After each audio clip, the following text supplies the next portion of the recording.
Late at night, you're driving home. Same road, same traffic lights, same routine you've followed hundreds of times before. Nothing feels unusual.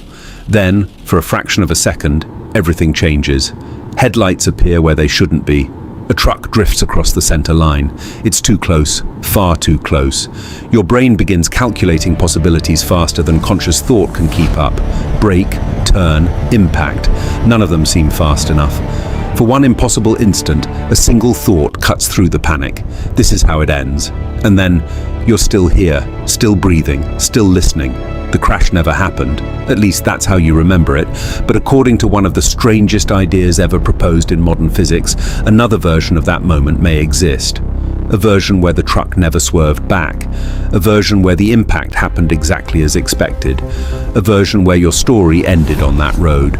Most of us assume only one of those outcomes can be real. Quantum physics suggests something far stranger. Both may have happened. In one reality, you made it home. In another, you didn't. And if that sounds unsettling, the next part is worse, because there may be a reason you've never experienced your own death. Not because you're immortal, not because death isn't real, but because every experience you've ever had required one simple condition.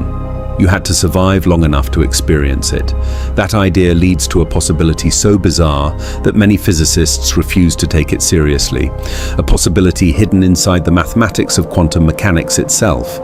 A possibility that raises a disturbing question. How many times have you already died? Every day, nearly 8 billion people wake up believing they live in a single reality. One past, one present, one future. A world where events happen once and never happen again. You make a decision. The universe responds. The story moves forward. Simple, obvious, almost impossible to question. But throughout the 20th century, physicists discovered something deeply uncomfortable. At the smallest scales of reality, nature doesn't seem to follow a single path. An electron can behave like a particle, then like a wave. A radioactive atom can appear undecided about whether it has decayed or not. The deeper scientists looked, the less reality resembled the solid, predictable world of everyday experience. And eventually they ran into a question nobody could answer. Not experimentally, not mathematically, not philosophically. When does a possibility become reality? At first glance, the question sounds harmless. But hidden inside it is a problem that has haunted physics for nearly a century. Because quantum mechanics is extraordinarily good at predicting what can happen. What it struggles to explain is why only one thing seems to happen. Why this reality? Why this outcome? Why this version of events? For decades, most physicists simply accepted the standard explanation and moved on. Then a young graduate student decided not to. He wasn't famous, he wasn't powerful, and he certainly wasn't trying to start a revolution. He was just trying to understand the equations. The problem was that the equations led somewhere nobody wanted to go. Princeton University, 1957. Inside a quiet library, a 27-year-old doctoral student sat surrounded by notebooks, calculations, and one of the biggest unanswered questions in science. His name was Hugh Everett, and before he was finished, he would challenge the very idea that reality is singular, not because he set out to, because the mathematics left him with nowhere else to go. At the time, quantum mechanics was already the most successful scientific theory humanity had ever created. It described atoms, predicted the behavior of light, explained chemistry, powered technologies that would eventually reshape the world. The equations worked so well that questioning them seemed almost absurd. Yet beneath that success, a crack remained. A small crack, easy to ignore, impossible to fix. Every quantum equation described multiple possible outcomes, not one, many. And somehow, somewhere, reality always seemed to choose a single result. Nobody knew how, nobody knew why. The official answer came from what became known as the Copenhagen interpretation. According to this view, a quantum system exists as a cloud of possibilities until it is measured. Only then does reality settle on a single outcome. Physicists called this process wave function collapse. The name sounded technical, almost reassuring. But the closer you looked, the stranger it became. What exactly was collapsing? Why did it collapse? What counted as a measurement? Did it require a conscious observer, a detector, a photon, a camera? Where precisely was the boundary between possibility and reality? The theory offered no clear answer. It simply stated that collapse happens. The mathematics predicted the results correctly, so most physicists accepted the mystery and moved on. Everett couldn't. The explanation felt incomplete, almost artificial, like a patch covering a deeper problem. The more he studied the equations, the more one realization refused to leave him alone. Wave function collapse wasn't part of the mathematics. It had been added afterward, inserted as a rule, a special exception. And in physics, special exceptions are often warning signs. Nature usually prefers simplicity. One set of laws, one consistent framework, not a collection of rules that suddenly change when someone starts looking. Everett began asking a dangerous question. What if nothing collapses at all? What if the equations are already telling the complete story? What if every possibility described by quantum mechanics remains real? Not temporarily, not theoretically, actually real. The idea sounded ridiculous, even by the standards of quantum physics. Yet every attempt to escape it seemed to create even bigger problems. So Everett followed the mathematics wherever it led, and step by step, an extraordinary picture began to emerge. A picture in which reality never chooses. A picture in which every possible outcome continues to exist, forever. To understand what he meant, imagine something far simpler than a quantum experiment. Imagine flipping a coin. A coin feels simple, almost insultingly simple. You toss it into the air, it spins, it falls, heads or tails. One outcome wins, the other disappears. At least that's how reality appears to work. Everett saw something different. According to the mathematics of quantum mechanics, every possible outcome is represented inside the wave function. The equations don't contain a moment where unwanted possibilities are erased. They simply evolve forward, smoothly, continuously, without interruption.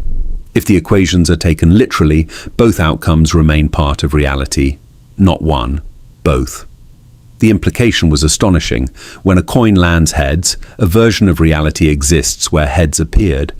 When it lands tails, a different version exists where tails appeared. Neither outcome destroys the other. Instead, reality separates, like a road dividing into two paths. Each path continues. Each path is complete, and observers become part of the split. One version of you sees heads, another sees tails. Both remember tossing the coin.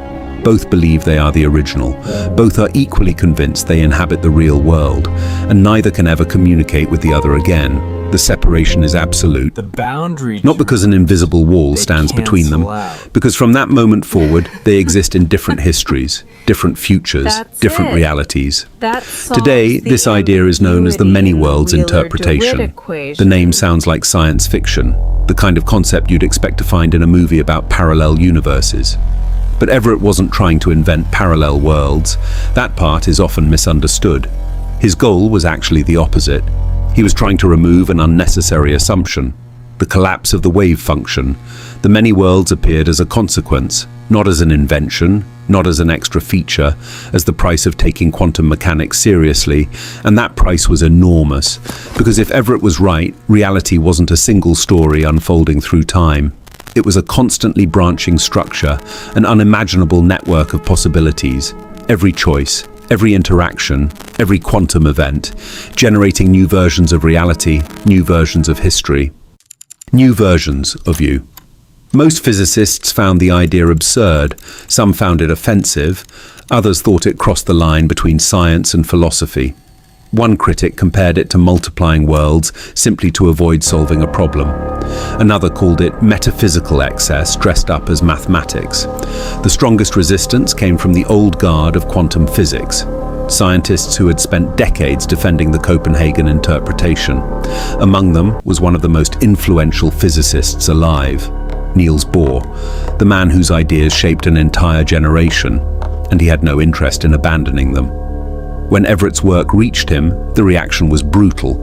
The mathematics wasn't enough. The implications were simply too extreme. An infinite collection of equally real worlds felt less like physics and more like fantasy. Pressure quickly followed. Suggestions became demands. The language should be softened. The claims should be reduced. The radical conclusions should be hidden behind more cautious wording. Everett resisted at first. Eventually, he gave in. Parts of his original vision were stripped away. Others were buried beneath technical language.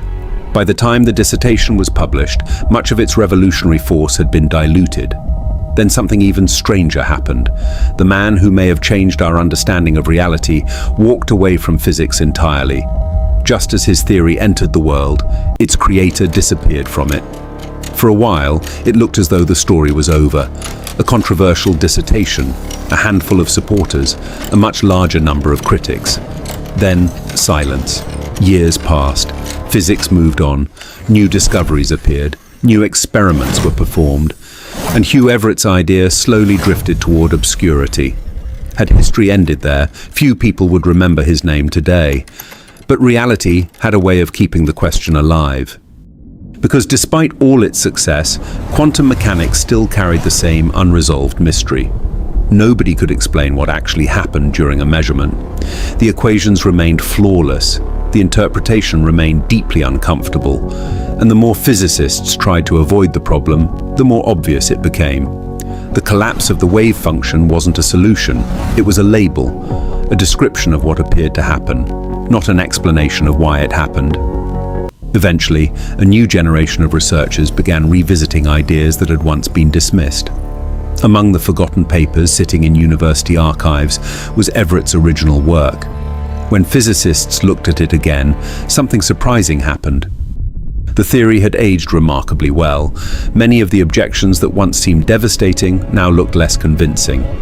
Meanwhile, the mathematics still worked. In some ways, it worked better than competing explanations. No special collapse mechanism, no mysterious observer, no hidden rule that suddenly switched on when a measurement occurred. Just the ordinary equations of quantum mechanics evolving exactly as they always had.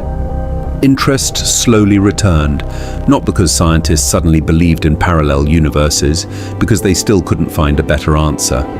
And as the theory gained attention, people began following its logic further than Everett ever had. Much further, they started asking questions that made even supporters uncomfortable. Questions about identity, questions about consciousness, questions about death. Because if reality truly branches, then every possible outcome doesn't simply apply to electrons and atoms. It applies to people, to lives, to histories, to every moment that could have ended differently. And once that realization settles in, a disturbing question becomes impossible to ignore.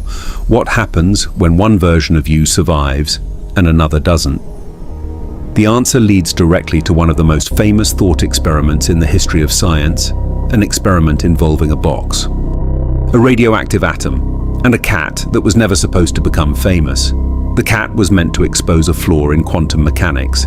Instead, it revealed a problem so strange that physicists are still arguing about it nearly a century later. And once you understand why, the idea of quantum immortality no longer sounds quite so impossible. In 1935, one of the founders of quantum mechanics decided to make a point, a sharp one, a devastating one. At least that was the plan. His name was Erwin Schrödinger, and he believed that physicists had started taking quantum theory far beyond anything that could reasonably be called reality. The mathematics was brilliant, the predictions were extraordinary, but the interpretation, that was another matter. To expose what he saw as the absurdity of the situation, Schrödinger proposed a thought experiment, simple, elegant, and destined to become one of the most misunderstood ideas in science. Imagine a sealed box. Inside sits a cat. Next to it is a tiny amount of radioactive material, not enough to guarantee anything. Just enough that within the next hour, there is a 50% chance a single atom will decay. If that atom decays, a detector activates. The detector releases poison. The cat dies. If the atom doesn't decay, nothing happens. The cat remains alive. Close the box. Wait.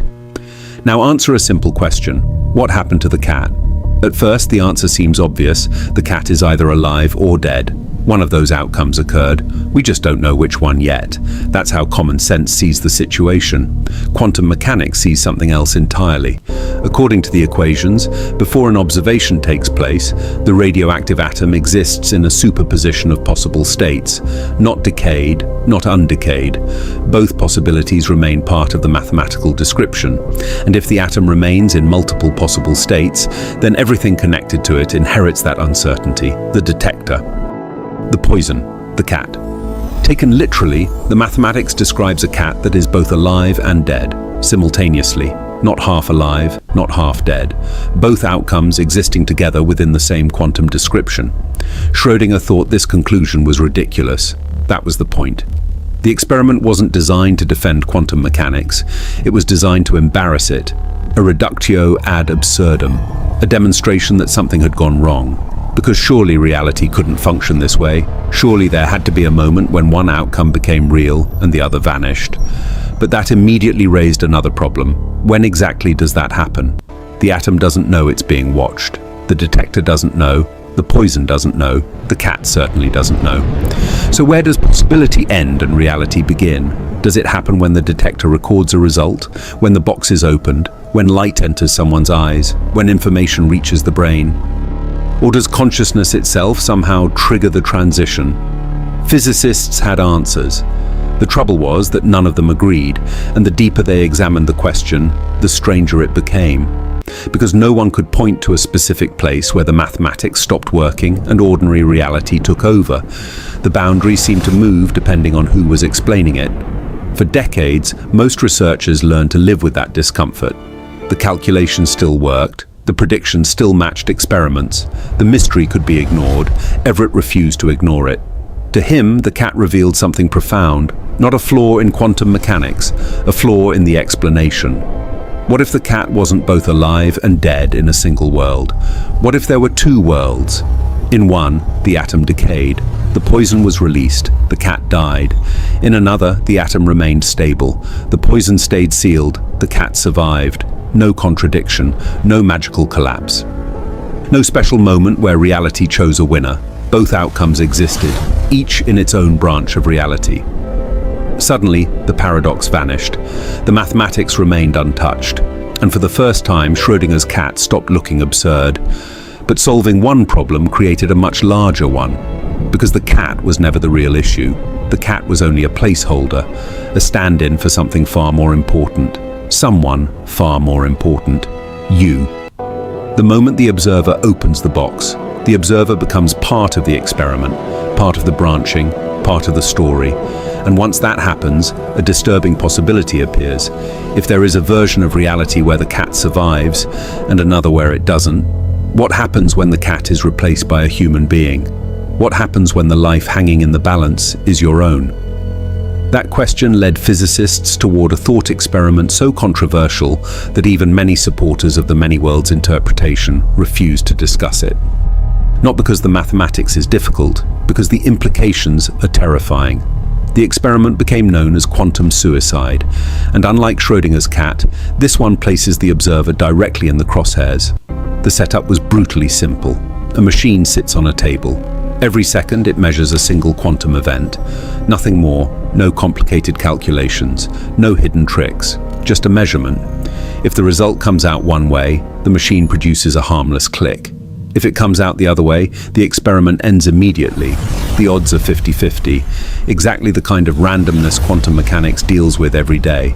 Now imagine you're sitting in front of that machine, alone, no audience, no scientist behind a glass window, just you. And the button, you press it, click. Nothing happens, you press it again, click, still alive. Again, click, again, another click. At first, there's nothing remarkable about this.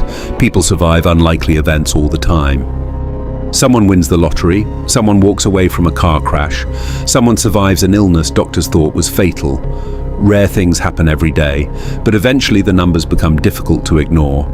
After 10 successful rounds, your odds of still being alive are less than 1 in 1,000. After 20 rounds, the probability drops below 1 in a million. Keep going and the numbers collapse into absurdity. Statistically speaking, you should be dead, long dead. Yet from your perspective, something strange keeps happening. You continue hearing the click, again and again and again. The question is why. A supporter of the Copenhagen interpretation would say you've simply been unimaginably lucky. Unlikely doesn't mean impossible. Someone has to win, someone has to survive. You just happen to be that person. The many worlds interpretation tells a very different story. Every time the machine measures the quantum event, reality branches. In one branch, the click sounds. In another, it doesn't. One version of you survives, another doesn't. The branching continues endlessly, a growing forest of possibilities stretching in every direction. From the outside, everything behaves exactly as probability predicts. Observers watching the experiment see death occurring in roughly half the branches every round. Nothing unusual, nothing supernatural, nothing that violates physics. But the view from the inside is different, radically different. Because the versions of you that don't survive never observe anything afterward. Their stories stop, their experiences end, their perspective disappears completely. Only the surviving versions continue. Only they remain capable of asking what happened. And that creates one of the strangest consequences in all of modern thought. From your own point of view, every future experience must occur in a branch where you're still alive. Not because survival is likely, because awareness cannot continue anywhere else. It's a subtle distinction, easy to miss, but once you see it, the implications become difficult to escape. The experiment doesn't suggest that death never happens. Death happens constantly. Entire branches of reality are filled with versions of you that never make it past the next measurement. The unsettling part is that you never find yourself among them. You only ever experience the branches that continue, the branches where another moment still exists, another thought, another memory, another observation. And if that logic is correct, the machine on the table isn't the real experiment. Life is. Every day, your body becomes the stage for trillions upon trillions of microscopic events. Atoms collide, molecules interact, cells divide, DNA replicates. Tiny processes unfold beneath awareness every second. Most don't matter, some do. A single mutation, a microscopic clot. A random interaction occurring at precisely the wrong moment. An event so small you would never notice it, yet capable of changing everything. Normally we call the outcome luck. Good luck, bad luck, fate, chance. Quantum immortality offers another possibility. Not that chance disappears, not that probability stops working, but that consciousness itself acts as a filter that can only ever observe futures in which observation remains possible. And if that's true, a disturbing question emerges, one that transforms the theory from fascinating into terrifying. Because surviving forever is not the same thing as living forever, not even close. Most people hear the phrase quantum immortality and imagine a superpower, a loophole hidden inside the universe, a way to escape the fate that eventually catches everyone else. But the theory never promises anything so generous. It doesn't promise youth, it doesn't promise health, it doesn't promise happiness. It doesn't even promise a life worth living. It promises only one thing, continuation. And that's where the nightmare begins, because nature doesn't usually kill in a single dramatic moment. Most lives don't end in explosions. They end slowly, quietly, one failure at a time, a weakened heart, a damaged blood vessel, a cluster of cells dividing when they shouldn't, a memory that never returns. The gradual accumulation of tiny losses so small they're almost invisible, until one day they aren't. Aging is not an event. It's a process, a long retreat fought across trillions of cells. Every year, the body becomes slightly less capable of repairing itself. Proteins misfold, DNA accumulates damage, neurons die, connections weaken, the machinery keeps running, just not as well as before. For most people, the process eventually reaches its conclusion. The system fails, the story ends. But quantum immortality introduces a disturbing possibility. What if there is always another branch? Not a healthy branch, not a miraculous branch, just a branch where the final failure hasn't happened yet. A branch where survival remains physically possible, no matter how unlikely. Imagine reaching 90 years old, then 100, then 110. In most versions of reality, you're already gone. The overwhelming majority of branches have ended. Family members attended the funeral. Friends moved on. History continued without you. But somewhere, a tiny thread remains. A version of reality where the body continues functioning. Barely. Enough. And according to the logic of quantum immortality, that is the only thread your awareness can follow. Not because it's special, because every other path has become inaccessible. At first glance, this sounds comforting, until you ask a simple question. What exactly survives? Your body? Perhaps. But what about your mind? What about the person reading these words right now? Suppose memory begins to fail, names disappear. Faces lose meaning. Entire years become inaccessible. Conversations vanish moments after they happen. The personality that once defined you starts eroding piece by piece. At what point does survival stop feeling like survival? The question has haunted philosophers for centuries. Imagine replacing every plank of a wooden ship one by one. Eventually, none of the original material remains. Is it still the same ship? Now ask the same question about a human mind. Replace enough memories, remove enough experiences, change enough neural connections. At what point does the original person disappear? Quantum immortality has no answer. Neither does neuroscience, neither does philosophy. And that's what makes the idea so unsettling. The theory assumes there is a continuous observer moving through time, a stream of awareness connecting one moment to the next. But nobody has ever found that observer. Scientists can measure brain activity. They can map neural networks. They can track information moving through the cortex. What they cannot find is the thing experiencing it all. The self, the observer, the you behind your eyes. And if we don't understand what consciousness actually is, then we have no way of knowing what quantum immortality would preserve. Maybe it preserves the same observer. Maybe it creates countless successors who merely believe they are the original. Maybe there is no meaningful difference. Or maybe the entire idea collapses the moment consciousness enters the discussion. Yet even if we ignore that problem, another one appears, an even darker one. Because the longer survival continues, the more reality must rely on increasingly improbable outcomes, and eventually probability itself begins to look suspicious, not from the outside, from the inside. Because if you survive enough impossible situations, there comes a point where luck stops feeling like an explanation, and something much stranger takes its place. Think about the luckiest person you've ever heard of, someone who survived a plane crash, escaped a natural disaster, walked away from an accident that should have been fatal. Stories like that fascinate us because they're rare. The rarer the event, the more attention it attracts. A single unlikely survival feels miraculous. Two feels extraordinary. A lifetime of them would seem impossible. And yet that is exactly where the logic of quantum immortality leads. Not immediately, gradually, one survival at a time, one narrow escape after another, one unlikely outcome replacing another. Until eventually, a troubling question appears. How many impossible events can happen before luck stops being the best explanation? Imagine someone wins the lottery once. Nobody is surprised. Someone has to win. Imagine the same person wins twice.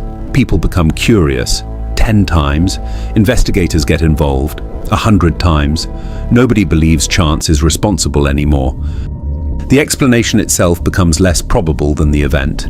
This idea sits at the heart of a powerful method used throughout science, Bayesian reasoning. The basic principle is simple. When evidence becomes increasingly unlikely under one explanation, you begin looking for another. Not because the original explanation is impossible, because it becomes harder and harder to justify. Now apply that logic to survival itself.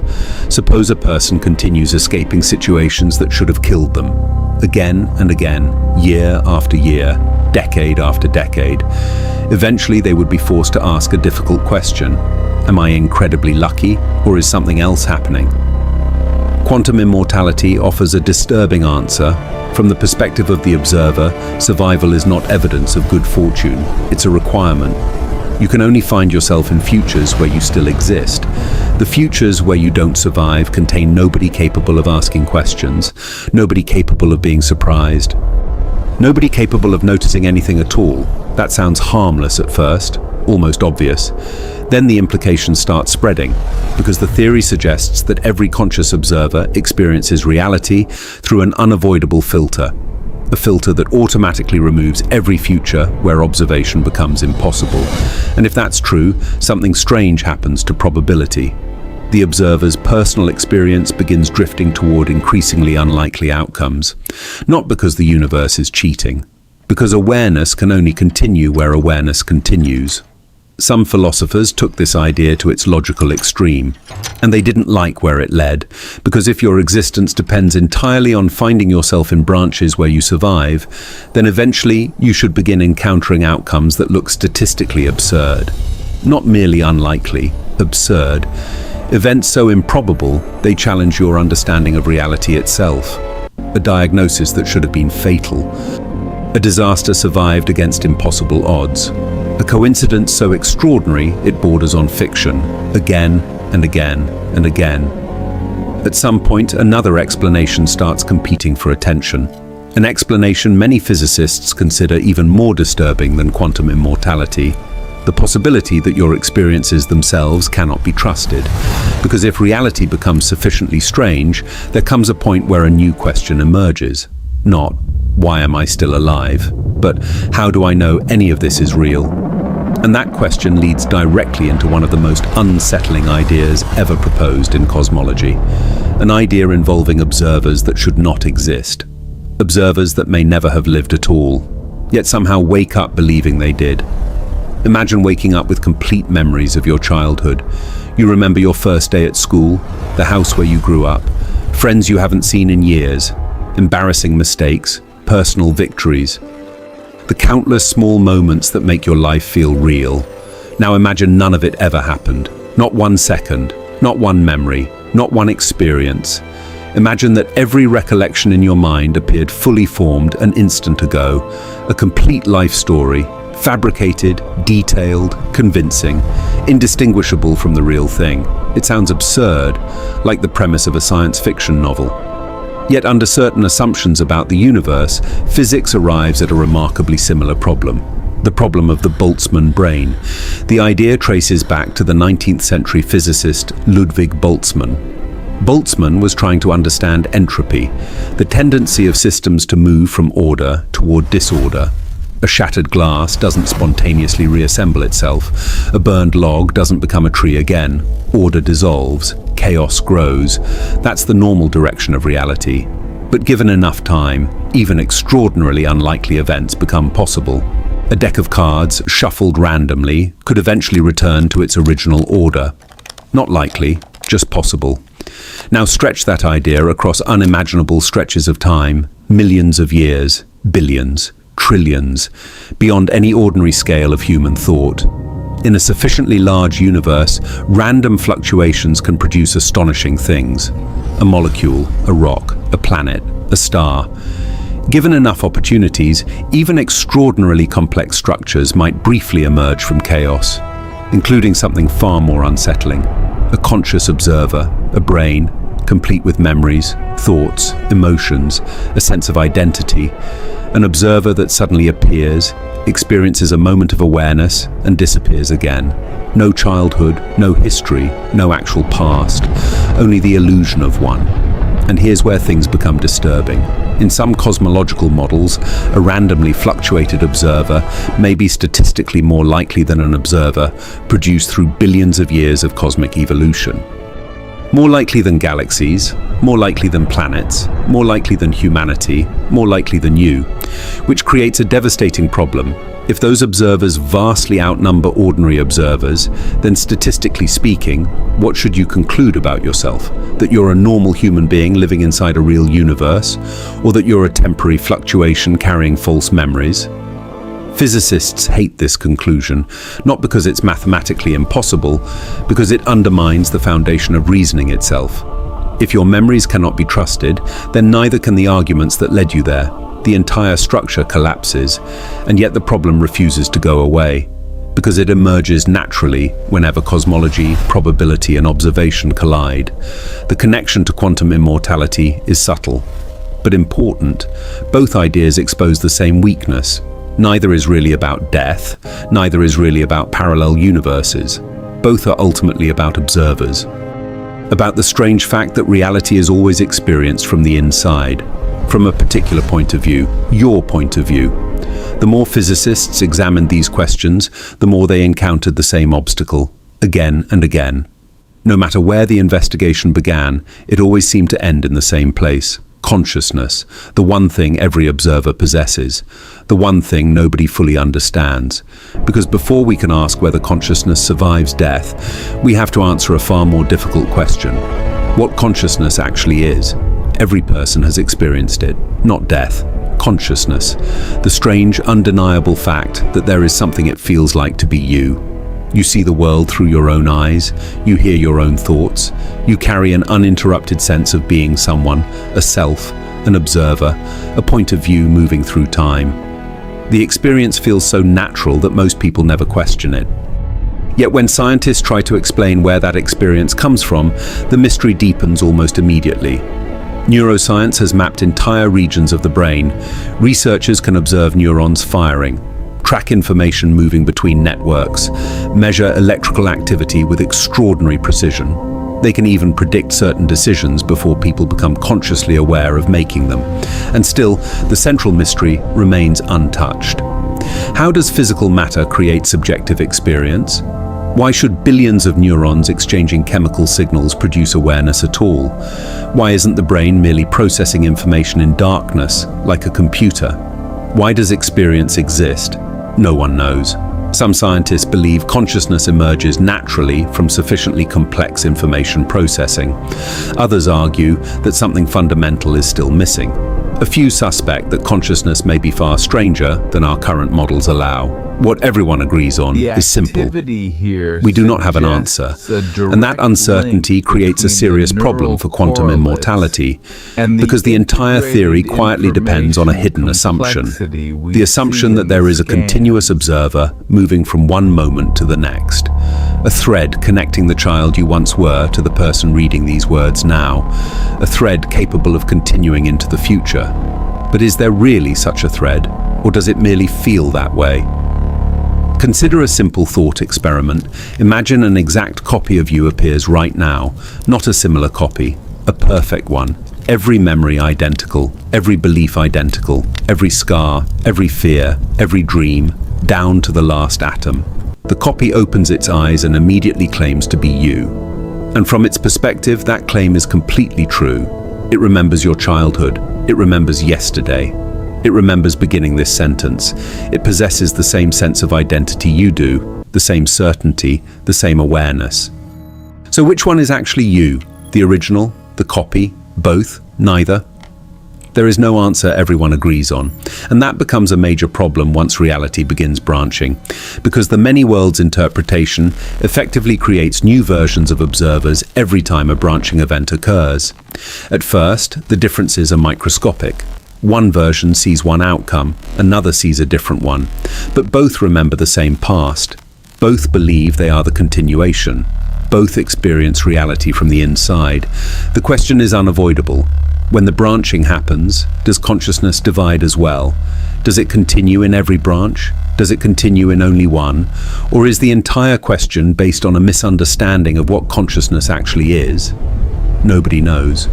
And without an answer, quantum immortality remains trapped in uncertainty. Perhaps the theory is describing genuine survival. Perhaps it merely describes the existence of future observers who resemble you. Observers carrying your memories, your personality, your history, yet no more connected to you than a perfect copy would be. The distinction may sound small. In reality, it changes everything. Because if consciousness is not a continuous entity, then quantum immortality stops being a story about personal survival. It becomes a story about information, patterns persisting through time, successors inheriting the illusion of continuity. The original observer may still vanish, even if countless descendants remain. And that possibility brings us back to the question that started this journey, not whether death exists. Everyone agrees it does. Not whether parallel worlds exist. That remains uncertain. The deeper question is far more personal. What exactly is it that dies? Because until we understand what an observer truly is, we cannot know what survives. And after nearly a century of arguments, experiments, equations, and philosophical debates, that mystery remains unsolved. Which leaves us with an uncomfortable conclusion. The strangest part of quantum immortality may not be the physics. It may be the realization that the greatest mystery was never hidden in the universe. It was hidden inside the observer, trying to understand it. So where does that leave us? After decades of debate, thousands of papers, and some of the brightest minds in physics wrestling with the problem, there is still no consensus. Not on many worlds, not on quantum immortality, not even on what quantum mechanics is actually telling us about reality. The equations remain undefeated, the interpretations remain at war. And perhaps that's what makes this story so fascinating. Because unlike most scientific mysteries, this one doesn't end with a discovery, it ends with a choice between competing pictures of reality. One picture says the universe selects a single outcome. Every possibility except one disappears. History follows a single path, one timeline, one future, one reality. The other picture says nothing is discarded. Every possibility continues. Every outcome exists. Reality branches endlessly into versions of itself beyond anything we can observe. Some physicists find that idea elegant, others find it absurd. Neither side has delivered a decisive victory. And until someone does, the question remains open.